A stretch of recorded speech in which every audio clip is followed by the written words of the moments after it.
Welcome to episode 4. Are we on episode 4? Wow. Yeah. Okay. Episode 4 of Roaches, our podcast where we talk all things entrepreneurship, leveraging kind of information. Oh my God. Information. The raw, like what it looks like to be an entrepreneur actually, which is you fuck up all the time. Yeah. So the stories along the way, what we're currently doing, and yeah, just talking about, I don't know, shooting the shit with my sister. Yeah. Okay, so I have a question today from our listeners. Okay. This is a good one. We've talked about this, I think, at length throughout our entire entrepreneurial journey. How to know if your idea is a legitimate business idea or just a hobby? I think the answer to that question is you don't know. You won't know until you actually go out, try it. Like when we first started Happy Box, we literally went to CVS and purchased things from CVS to see. So of course we were like losing money, but we knew that we would develop wholesale relationships if this were a viable product that we wanted to sell. And we've, kind of make those relationships in time. And that was like, we knew that could happen. So we priced according to retail value, not necessarily what we were considering wholesale, which was again, just like at CVS. We didn't know what we were doing.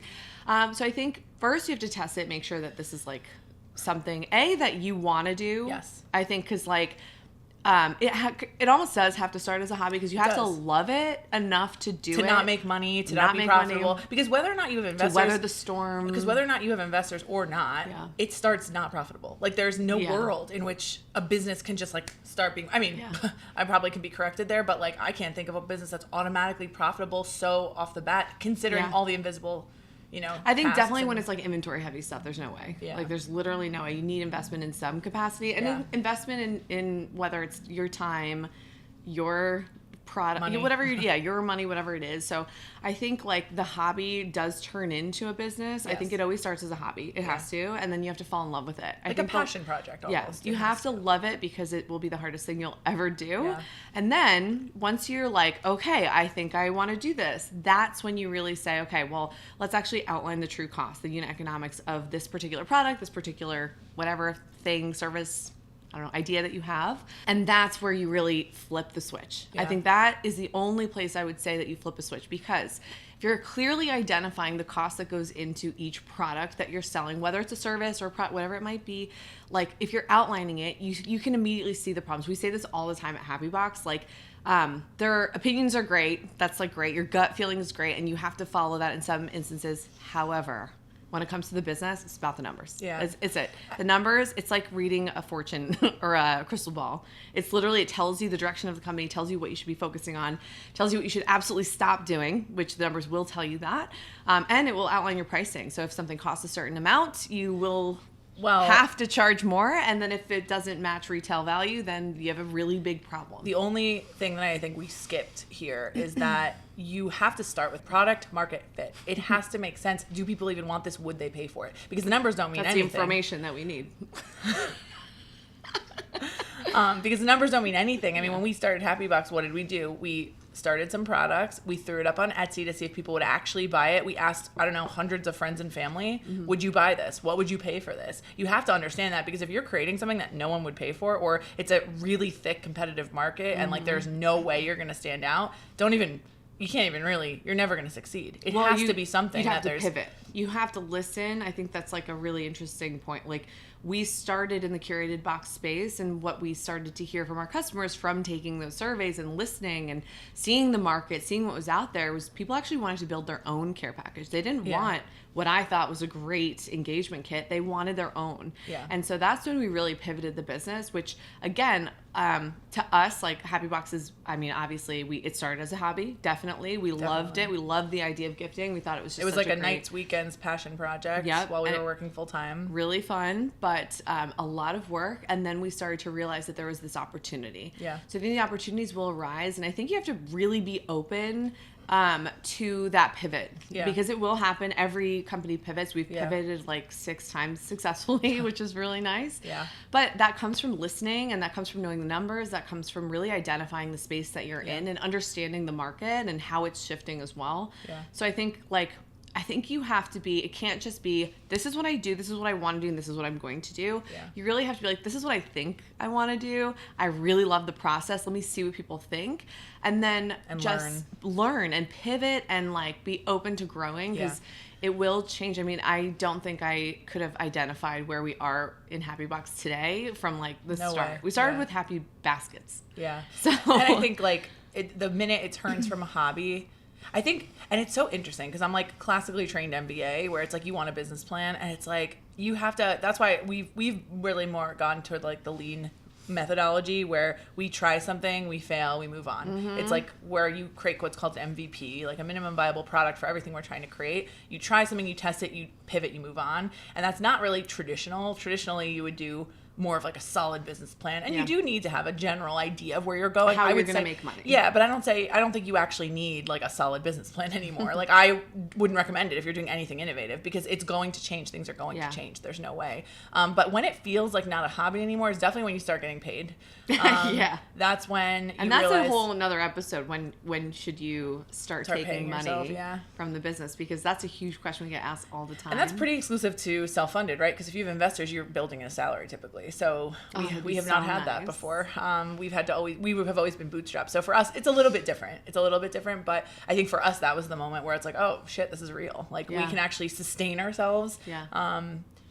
I think though the killer though is it almost like doesn't matter what industry you're in because and I say this like very blanket and could be wrong, but like you have to be in love with being an entrepreneur and changing and shifting, listening. Those are like the things that you like that should be at the core of anything because it almost should feel exciting to you. If that's not it, then Get you're out. dead in the water because that is what you're going to be doing more than anything. I actually just said this to you yesterday when we were driving home. I was like, I'm not even a creative anymore. Like and I shouldn't be because I am literally so in the numbers right now that like I mean, of course I have this skill set and I can identify good design, bad design. I gotcha. But that's like not where I'm spending most of my time because that's not where I should be spending my time. I'm running the company. Yeah. So like it just changes. So I at first was leading all the creative and loving it and was like, this is my brand. And that for me was huge because I was building a brand that I believed in, still believe in, of course.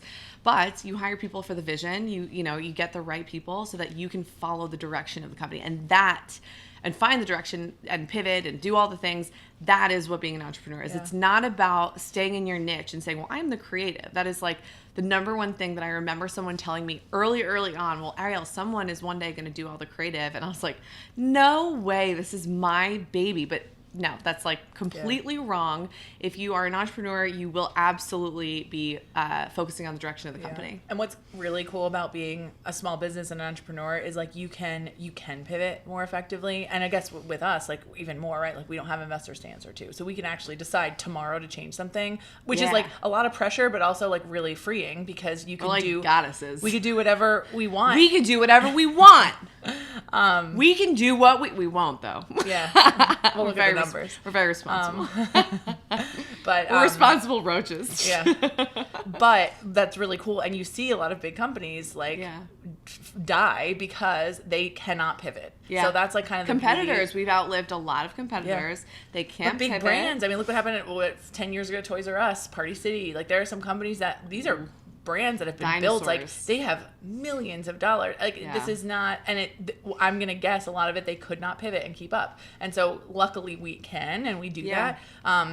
But your journey as like a person who's constantly pivoting never ends as an entrepreneur. So I think back to the hobby, it's like you might love what you do today. That might not be what you do in 2 years to run a successful business. And you have to be like really okay with that. It's true what you said. It's about loving the hustle, the process.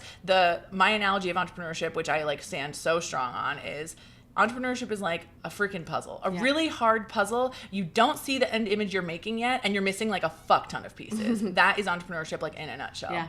And you have to kind of love putting that puzzle together you have to love every day. Yeah. You have to love it or it's too hard. I think the people who succeed, and this is just like, again, we've been running this business now for, feels like a really long time, but I think the people who succeed are excited by a challenge. Yes. When something bad happens, they're like, all right, let's do go. It. Roll up the sleeves. Yeah, let's go. That's the entrepreneurial spirit that I think everybody who has survived has those like horror stories that they made it because they didn't give up.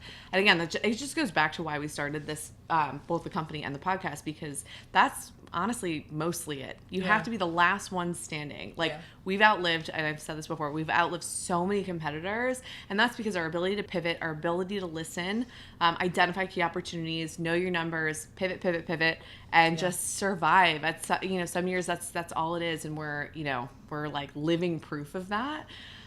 So I think, just like if you have resilience, if you are like a force of nature, then you're going to be totally fine, but it will look different than you think. Yeah. You can't actually, and it's hard as someone who's a planner, it's so hard to not know what's next, but you like really don't know what's next. And that's okay. That's like, again, part of the beauty of it. That's why we work really well together too. Cause you're scared.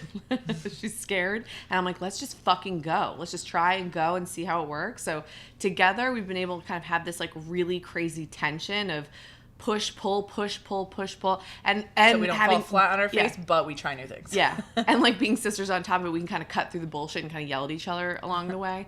But that's just like helpful, because you kind of just like, get to it, and then you say some shit about your childhood. No sugarcoating.